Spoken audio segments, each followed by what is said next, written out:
సోదరా, జీవిత అవసరాలు చాలా తక్కువగా ఉండాలి. నిరాడంబరంగా జీవించు, ఉన్నతంగా ఆలోచించు అనేది ఒక ఆంగ్ల సూక్తి. మనకు నిజంగా కావలసింది ఆసక్తిలో అనాసక్తి. అన్ని పరిస్థితులలోనూ హాయిగా ఉండేవాడే నిజమైన సుఖజీవి. ఇతరులు మన పట్ల తమ విధిని సరిగ్గా నిర్వర్తిస్తున్నారా లేదా అని ఆలోచించక, మనం మానవజాతి ఉన్నతికి మన ధర్మాన్ని నెరవేర్చాలి. మనం కొన్ని కష్టాల పాలైనా, త్యాగాలు చేసినా మనం సాధించవలసిన అత్యున్నత నైతిక విలువ ఇదేనని నా నమ్మకం. ఇది ఋషిత్వంలో ఒక భాగం కూడా.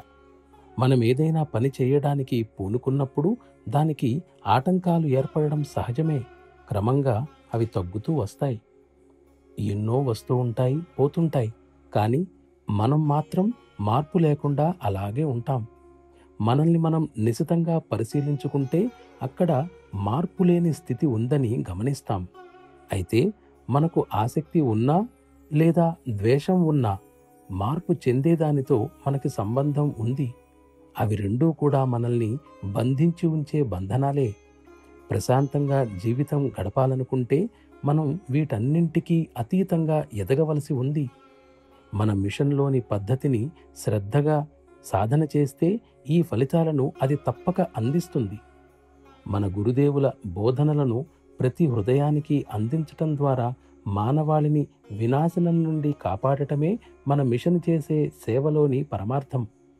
ఈనాడు మానవజాతి భౌతికవాదం అనే అజ్ఞానాంధకారంలో కొట్టుమిట్టాడుతోంది. భయం, దురాశ, అసూయలు మానవుని తమ చేజిక్కించుకున్నాయి. విలువలంటే అర్థం నశించిపోయింది. మీదపడి అణిచివేస్తున్న ఈ అంధకారం నుండి తొలగించి నిజంగా మానవుని పునరుద్ధరించగలిగేది ఆధ్యాత్మిక జ్యోతియే.